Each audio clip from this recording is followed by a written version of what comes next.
Thank you, Betsy, and good morning, everyone. At last year's Jackson Hole Symposium, I delivered a brief, direct message. My remarks this year will be a bit longer, but the message is the same. It is the Fed's job to bring inflation down to our 2% goal, and we will do so. We have tightened policy significantly over the past year. Although inflation has moved down from its peak, a welcome development, it remains too high. We are prepared to raise rates further if appropriate and intend to hold policy at a restrictive level until we are confident that inflation is moving sustainably down toward our objective. Today, I will review our progress so far and discuss the outlook and the uncertainties we face as we pursue our dual mandate goals. I will conclude with a summary of what this means for policy. Given how far we have come, at upcoming meetings, we are in a position to proceed carefully as we assess the incoming data and the evolving outlook and risks. The ongoing episode of high inflation initially emerged from a collision between very strong demand and pandemic-constrained supply. By the time the FOMC raised the policy rate in March 2022, it was clear that bringing down inflation would depend on both the unwinding of the unprecedented pandemic-related demand and supply distortions and on our tightening of monetary policy, which would slow the growth of aggregate demand, allowing supply time to catch up. While these two forces are now working together to bring down inflation, the process still has a long way to go, even with the more favorable recent readings. On a 12-month basis, U.S. total or headline PCE inflation peaked at 7% in June 2022 and declined to 3.3% as of July, following a trajectory roughly in line with global trends. The effects of Russia's war against Ukraine have been a primary driver of the changes in headline inflation around the world since early 2022. Headline inflation is what households and businesses experience most directly, so this decline is very good news. But food and energy prices are influenced by global factors that remain volatile and can provide a misleading signal of where inflation is headed. And in my remaining comments, I will focus on core PCE inflation, which omits the food and energy components. On a 12-month basis, core PCE inflation peaked at 5.4% in February 2022 and declined gradually to 4.3% in July. The lower monthly readings for core inflation in June and July were welcome, but 2 months of good data are only the beginning of what it will take to build confidence that inflation is moving down sustainably toward our goal. We can't yet know the extent to which these lower readings will continue or where underlying inflation will settle over coming quarters. 12-month core inflation is still elevated, and there is substantial further ground to cover to get back to price stability. To understand the factors that will likely drive further progress, it is useful to separately examine the three broad components of core PCE inflation: inflation for goods, for housing services, and for all other services, sometimes referred to as non-housing services. Core goods inflation has fallen sharply, particularly for durable goods, as both tighter monetary policy and the slow unwinding of supply and demand dislocations are bringing it down. The motor vehicle sector provides a good illustration. Earlier in the pandemic, demand for vehicles rose sharply, supported by low interest rates, fiscal transfers, curtailed spending on in-person services, and shifts in preference away from using public transportation and from living in cities. But because of a shortage of semiconductors, vehicle supply actually fell.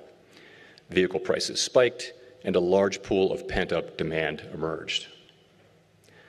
As the pandemic and its effects have waned, production and inventories have grown and supply has improved. At the same time, higher interest rates have weighed on demand. Interest rates on auto loans have nearly doubled since early last year, and customers report feeling the effect of higher rates on affordability. On net, motor vehicle inflation has declined sharply because of the combined effects of these supply and demand factors. Similar dynamics are playing out for core goods inflation overall. As they do, the effects of monetary restraint should show through more fully over time. Core goods prices fell the last 2 months, but on a 12-month basis, core goods inflation remains well above its pre-pandemic level. Sustained progress is needed, and restrictive monetary policy is called for to achieve that progress. In the highly interest-sensitive housing sector, the effects of monetary policy became apparent soon after liftoff. Mortgage rates doubled over the course of 2022, causing housing starts and sales to fall and house price growth to plummet. Growth in market rents soon peaked and then steadily declined. Measured housing services inflation lagged these changes, as is typical, but has recently begun to fall. This inflation metric reflects rents paid by all tenants, as well as estimates of the equivalent rents that could be earned from homes that are owner-occupied. Because leases turn over slowly, it takes time for a decline in market rent growth to work its way into the overall inflation measure. The market rent slowdown has only recently begun to show through to that measure. The slowing growth in rents for new leases over roughly the past year can be thought of as in the pipeline and will affect measured housing services inflation over the coming year. Going forward, if market rent growth settles near pre-pandemic levels, housing services inflation should decline toward its pre-pandemic level as well, and we will continue to watch the market rent data closely for a signal of the upside and downside risks to housing services inflation. The final category, non-housing services, accounts for over half of the core PCE index and includes a broad range of services, such as healthcare, food services, transportation, and accommodations. 12-month inflation in this sector has moved sideways since liftoff. Inflation measured over the past 3 and 6 months has declined, however, which is encouraging. Part of the reason for the modest decline of non-housing services inflation so far is that many of these services were less affected by global supply chain bottlenecks and are generally thought to be less interest sensitive than other sectors, such as housing or durable goods. Production of these services is also relatively labor intensive, and the labor market remains tight. Given the size of this sector, some further progress here will be essential in restoring price stability. Over time, restrictive monetary policy will help bring aggregate supply and demand back into better balance, reducing inflationary pressures in this key sector. Turning then to the outlook, although further unwinding of pandemic-related distortions should continue to put some downward pressure on inflation, restrictive monetary policy will likely play an increasingly important role. Getting inflation sustainably back down to 2% is expected to require a period of below-trend economic growth, as well as some softening in labor market conditions. Restrictive monetary policy has tightened financial conditions, supporting the expectation of below-trend growth. Since last year's symposium, the 2-year real yield is up about 250 basis points, and longer-term real yields are higher as well by nearly 150 basis points. Beyond changes in interest rates, bank lending standards have tightened, and loan growth has slowed sharply. Such a tightening of broad financial conditions typically contributes to a slowing in the growth of economic activity, and there is evidence of that in this cycle as well. For example, growth in industrial production has slowed, and the amount spent on residential investment has declined in each of the past 5 quarters. But we are attentive to signs that the economy may not be cooling as expected. So far this year, GDP growth has come in above expectations and above its longer-run trend, and recent readings on consumer spending have been especially robust. In addition, after decelerating sharply over the past 18 months, the housing sector is showing signs of picking back up. Additional evidence of persistently above-trend growth could put further progress on inflation at risk and could warrant further tightening of monetary policy. The rebalancing of the labor market has continued over the past year but remains incomplete. Labor supply has improved, driven by stronger participation among workers aged 25 to 54 and by an increase in immigration back toward pre-pandemic levels. Indeed, the labor force participation rate of women in their prime working years reached an all-time high in June. Demand for labor has moderated as well. Job openings remain high but are trending lower.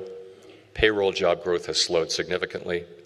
Total hours worked has been flat over the past 6 months, and the average work week has declined to the lower end of its pre-pandemic range, reflecting a gradual normalization in labor market conditions. This rebalancing has eased wage pressures. Wage growth across a range of measures continues to slow, albeit gradually. While nominal wage growth must ultimately slow to a rate that is consistent with 2% inflation, what matters for households is real wage growth. Even as nominal wage growth has slowed, real wage growth has been increasing as inflation has fallen. We expect this labor market rebalancing to continue. Evidence that the tightness in the labor market is no longer easing could also call for a monetary policy response. Turning to the path forward. 2% is and will remain our inflation target. We are committed to achieving and sustaining a stance of monetary policy that is sufficiently restrictive to bring inflation down to that level over time. It is challenging, of course, to know in real time when such a stance has been achieved. There are some challenges that are common to all tightening cycles. For example, real interest rates are now positive and well above mainstream estimates of the neutral policy rate. We see the current stance of policy as restrictive, putting downward pressure on economic activity, hiring, and inflation. But we cannot identify with certainty the neutral rate of interest, and thus there is always uncertainty about the precise level of monetary policy restraint. That assessment is further complicated by uncertainty about the duration of the lags with which monetary tightening affects economic activity and especially inflation. Since the symposium a year ago, the committee has raised the policy rate by 300 basis points, including 100 basis points over the past 7 months. And we have substantially reduced the size of our securities holdings. The wide range of estimates of these lags suggests that there may be significant further drag in the pipeline.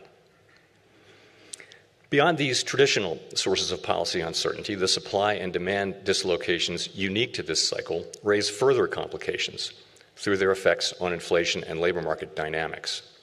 For example, so far, job openings have declined substantially without increasing unemployment, a highly welcome but historically unusual result that appears to reflect large excess demand for labor. In addition, there is evidence that inflation has become more responsive to labor market tightness than was the case in recent decades. These changing dynamics may or may not persist, and this uncertainty underscores the need for agile policymaking. These uncertainties, both old and new, complicate our task of balancing the risk of tightening monetary policy too much against the risk of tightening too little. Doing too little could allow above target inflation to become entrenched and ultimately require monetary policy to wring more persistent inflation from the economy at a high cost to employment. Doing too much could also do unnecessary harm to the economy.